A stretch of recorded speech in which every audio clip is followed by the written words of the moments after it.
कक्षा 12 के छात्र हैं, आपका भूगोल का पेपर है तो लेकर आ चुके हैं बिल्कुल रियल प्रश्न पत्र। क्वेश्चन मिला जी सेम टू सेम, यही क्वेश्चन आपके एग्जाम में आया हुआ है। ठीक है, देख लीजिए क्वेश्चन पहले मिला लीजिए, यही सेम टू सेम आपके एग्जाम में पेपर आया है। चलिए बिना देरी के पेपर को बनाना स्टार्ट करते हैं। ठीक है, देखिए जियोग्राफी का आपका पेपर है। ठीक है, 50 नंबर का यह पेपर है आपका। विषय कोड 323 रहने वाला, 1 घंटा 30 मिनट आपको समय मिल रहा है। क्लास 12 मई मंथली जून मंथली एग्जाम का। ठीक है, मई नहीं जून मंथली एग्जाम का। ठीक है, चलिए आगे देखते हैं। यहाँ पर क्वेश्चन आपका शुरुआत हो रहा है, भूगोल के अंतर्गत निम्न में से किसका अध्ययन किया गया है। तो किसका किया गया है? स्थल मंडल का, जल मंडल का, वायुमंडल का, इनमें से सभी का। तो राइट आंसर क्या हो जाएगा? इनमें से सभी। ऑप्शन नंबर क्या हो जाएगा? डी हो जाएगा आपका right answer. Option number D हो जाएगा। ठीक है, चलिए आगे क्वेश्चन है, निम्न में से कौन सी भारत की राजधानी है? निम्न में से कौन सी भारत की राजधानी है? तो भारत की राजधानी कौन सी है? देखिए यहाँ पर भारत की राजधानी कौन है? तो दिल्ली है। दिल्ली कहाँ दी? ऑप्शन नंबर ए में दी है। ए आपका राइट आंसर हो जाएगा। आगे है क्वेश्चन, निम्न में से कौन मानव भूगोल के एक शाखा है? मानव भूगोल के कौन एक शाखा है? तो जनसंख्या भूगोल भी है, नागरिक भूगोल भी है, आर्थिक भूगोल भी है। तो इनमें से सभी हो जाएगा, मतलब ऑप्शन नंबर क्या हो जाएगा? डी आपका राइट आंसर हो जाएगा। वीडियो में अंतिम तक बनेगा, आपका सब्जेक्टिव ऑब्जेक्टिव हम दोनों करवाएंगे क्वेश्चन। चलिए आगे क्वेश्चन है, कृषि भूगोल के निम्न में से किस पहलू का अध्ययन किया जाता है? तो भूमि, देखिए भूमि उद्योग प्रतिरूप का किया जाता है, सिंचाई का किया जाता है, कृषि समस्या का। इनमें से सभी हो जाएगा राइट आंसर। ठीक है, मतलब देखिए इसमें भूमि वाला में ना, कृषि भूगोल में भूमि में पहलू अध्ययन सभी किया जाता है। भूमि के उद्योग में भूमि के मतलब कैसे सिंचाई होगा, कैसे उपज होगा। ठीक है, और ये इसमें क्या समस्या आएगी, इस सभी का किया जाता है। ऑप्शन नंबर क्या हो जाएगा? डी हो जाएगा। आगे 5 नंबर क्वेश्चन है, भूगोलवेत्ता कार्ल रिटर निम्न में से किस देश में रहने वाला था? तो किस देश में रहने वाला था? तो भारत, कनाडा, जापान या जर्मनी। तो राइट आंसर क्या हो जाएगा? जर्मनी हो जाएगा। ऑप्शन नंबर क्या हो जाएगा? सी हो जाएगा आपका राइट आंसर। 6 नंबर क्वेश्चन, निम्न में से विश्व का सबसे घनी आबादी वाला महाद्वीप कौन सा है? देखिए निम्न में से विश्व का घनी आबादी वाला द्वीप कौन सा है? तो देखिए यूरोप है, अफ्रीका, ऑस्ट्रेलिया है या एशिया है? तो सभी को पता है एशिया है। और हम किस महाद्वीप में रहते हैं? तो एशिया महाद्वीप में रहते हैं। इसको भी आपको याद करते हुए चलना है। ठीक है, देखिए चलिए आगे क्वेश्चन देखते हैं। देखिए आगे क्वेश्चन, निम्न में से कौन सा प्रवास का एक कारण है? युद्ध है, प्राकृतिक आपदा है, राजनीतिक, आर्थिक, इनमें से सभी। तो देखिए प्रवास का एक कारण युद्ध भी हो जाता है, मतलब उसमें विनाश होता है, प्राकृतिक आपदा में विनाश होता है, राजनीतिक आर्थिकता में भी मतलब होता है। ठीक है, ऑप्शन नंबर क्या हो जाएगा? डी आपका राइट आंसर हो जाएगा। चलिए आगे क्वेश्चन है, पटना निम्न में से किस नदी के किनारे स्थित है? पटना किस नदी के किनारे स्थित है? तो गंगा नदी। गंगा कहाँ दिया? ऑप्शन नंबर डी में दिया है। आपका right answer option number D हो जाएगा। अभी तक आप लोगों ने चैनल को सब्सक्राइब नहीं किया है बच्चों, चैनल को सब्सक्राइब कर लीजिएगा। निम्न में से कौन सा घना वसा क्षेत्र है? नदी, घाट, मरुस्थल, ए बी, इनमें से कोई नहीं। तो देखिए निम्न में से कौन सा घना वसा क्षेत्र है? देखिए नदी, घाटी, मरुस्थल। ए बी मतलब सी राइट आंसर हो जाएगा। ए और बी दोनों हो जाएगा। आगे है, कुल जनसंख्या और कुल भूमि के बीच अनुपात को क्या कहते हैं? तो क्या कहते हैं? देखो तो क्या कहते हैं? तो देखिए इसका राइट आंसर हो जाएगा घनत्व कहते हैं। घनत्व नहीं, प्रवास कहते हैं। ठीक है, प्रवास कहते हैं। ऑप्शन नंबर क्या हो जाएगा? डी हो जाएगा। ठीक है, जनसंख्या और भूमि, तो जनसंख्या रहेगा तभी तो कहीं ना कहीं आप लोग निवास करेंगे, तो निवास को क्या बोलते हैं? प्रवास कहते हैं। ठीक है, ऑप्शन नंबर क्या हो जाएगा? डी हो जाएगा। यहाँ पर जो भी हम आंसर बता रहे हैं सभी क्वेश्चन हम राइट बता रहे हैं। ठीक है, निम्न में से किस शहर में लौह इस्पात का उद्योग स्थापित है? तो कहाँ है? तो देखिए बोकारो में भी है और जमशेदपुर में भी है। देखिए जमशेदपुर टाटा में भी है। ठीक है, लौह का। लेकिन यहाँ पर देखिए आप लोग बी मार सकते हो। ठीक है, बी और सी दोनों मार सकते हो। ठीक है, कोई भी आपका मन हो मार लीजिएगा, लेकिन हमारे हिसाब से बी ही मारिएगा। ठीक है, सी भी हो जाएगा लेकिन बी मारिएगा, क्योंकि ठीक है। चलिए आगे क्वेश्चन है, जनसंख्या संक्रमण सिद्धांत में कितनी अवस्थाएं हैं? तो कितनी अवस्थाएं हैं? तो 3 अवस्थाएं हैं। ठीक है, आपको याद करते हुए चलना। ऑप्शन नंबर क्या हो जाएगा? सी हो जाएगा।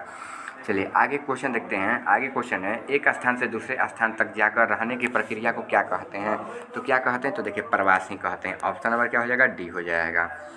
आगे क्वेश्चन है, निम्न में से कौन सा झारखंड की राजधानी है? तो झारखंड की राजधानी कहाँ है? रांची। रांची कहाँ दिया? ऑप्शन नंबर सी में दिया। सी आपका राइट आंसर हो जाएगा। निम्न में से कौन सा जनसंख्या नियंत्रण का एक उपाय है? तो क्या है? तो देखिए जनसंख्या उपाय का है परिवार नियोजन, शिशु भ्रूण हत्या, प्रवास, इनमें से कोई नहीं। तो राइट आंसर क्या हो जाएगा? इनमें से कोई नहीं। ठीक है, ऑप्शन नंबर डी हो जाएगा। चलिए आगे है, 2011 की जनगणना के अनुसार जनसंख्या की दृष्टि से भारत में विश्व का स्थान कौन सा था? तो कौन सा था? तो देखिए भारत का विश्व में स्थान कौन सा था? तृतीय था। ऑप्शन नंबर क्या हो जाएगा? सी हो जाएगा। चलिए आगे है, भारत के में जनगणना में कितने सालों का अंतराल होता है? तो कितने सालों का अंतराल होता है? तो 10 सालों का। ऑप्शन नंबर क्या हो जाएगा? ए हो जाएगा, ठीक है। अभी 5 साल पर हो रहे हैं, लेकिन पहले 10 साल पे होते थे, ठीक है। तो आपको 10 ही साल याद करते हुए चलना है, 5 साल नहीं। निम्न में से कौन सा मेगा शहर है? मेगा शहर कौन है? तो देखिए मेगा शहर जो है ना, मुंबई भी है, दिल्ली भी है, चेन्नई भी है। इन सभी मेगा शहर में आते हैं, मतलब बड़े शहरों। मेगा मतलब होता है, देखिए मेगा मतलब होता है ना बड़ा, ठीक है, बिग, ठीक है, बिग बिग सिटी होता है, बिग सिटी, ठीक है, बिग सिटी, ठीक है। तो मेगा शहर इन सभी आते हैं। तो ऑप्शन नंबर क्या हो जाएगा आपका? राइट आंसर डी हो जाएगा। आगे है, निम्नलिखित में से कौन सा शहर महाराष्ट्र में स्थित है? तो कौन सा शहर महाराष्ट्र में स्थित है? तो देखिए महाराष्ट्र में कौन है? तो देखिए मुंबई है, पुणे है, नागपुर है, इनमें से सभी हो जाएगा, ठीक है। और महाराष्ट्र की राजधानी तो मुंबई हटबे की है, और पुणे भी वहीं पर है, और नागपुर भी वहीं पर है। तो इनमें से क्या हो जाएगा? डी हो जाएगा, सभी हो जाएगा। चलिए आगे क्वेश्चन है यहाँ पर, 2011 की जनगणना के अनुसार भारत की किस जनसंख्या सबसे कम था? तो कहाँ पर सबसे कम था? तो देखिए सबसे कम था आपका मिजोरम में, ठीक है। ऑप्शन नंबर क्या हो जाएगा? सी हो जाएगा। क्वालिटी थोड़ा सा बढ़ा लीजिएगा तो अच्छे से पेपर दिखेगा। निम्न में से कौन सा एक केंद्र शासित प्रदेश है? तो देखिए ये चंडीगढ़ भी है, लद्दाख भी है, पुडुचेरी भी है। ऑप्शन नंबर क्या हो जाएगा? डी हो जाएगा आपका राइट आंसर। चलिए आगे क्वेश्चन देखते हैं।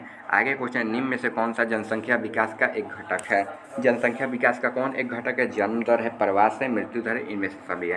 तो देखिए जनसंख्या विकास का एक घटक जन्म दर भी है, मृत्यु ये तो होना ही है, प्रवास भी है, ठीक है। इनमें से क्या हो जाएगा? सभी हो जाएगा। ऑप्शन नंबर आपका डी हो जाएगा। चलिए अगला क्वेश्चन है, इनमें से कौन सा समस्या युवा पीढ़ी की संबंधित है? तो मादक पदार्थ का तल, अपराध, ए बी, और इनमें से कोई नहीं। तो क्या हो जाएगा? ऑप्शन नंबर सी हो जाएगा, ए बी।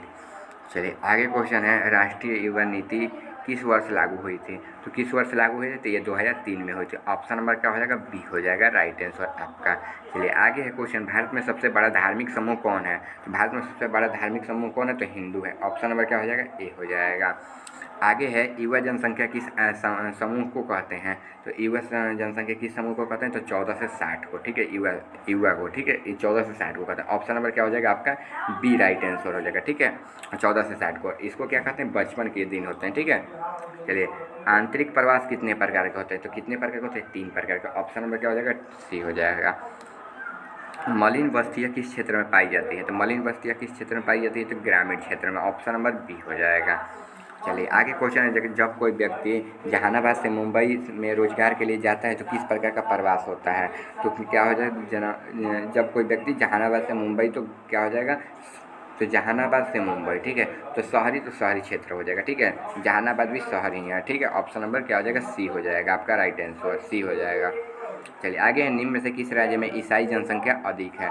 ईसाई में किस में है? गोवा में भी है, नागालैंड में है, मिजोरम में भी, इनमें से सभी हो जाएगा आपका right answer. Option number D हो जाएगा। आइए चलिए सब्जेक्टिव क्वेश्चन को भी आपको दिखा देते हैं, सब्जेक्टिव क्वेश्चन क्या क्या आया है। तो देखिए यहाँ पर सब्जेक्टिव क्वेश्चन है कि 10 में से आपको 5 का उत्तर देना है, 2 अंक निर्धारित हैं।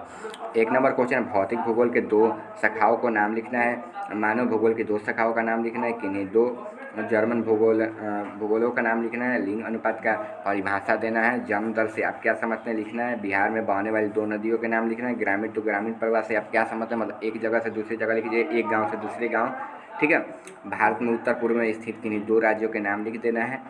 जनसंख्या वृद्धि को रोकने के 2 उपाय लिखना है, ठीक है। साक्षरता का परिभाषा देना है। अभी तक आप लोग चैनल पर नहीं होंगे तो चैनल को सब्सक्राइब कर दीजिए। व्हाट्सएप ग्रुप या टेलीग्राम ग्रुप को ज्वाइन होने का तो 6201082403 पर SMS कर दिएगा, आपको व्हाट्सएप ग्रुप या टेलीग्राम ग्रुप में ज्वाइन कर दिया जाएगा, ठीक है।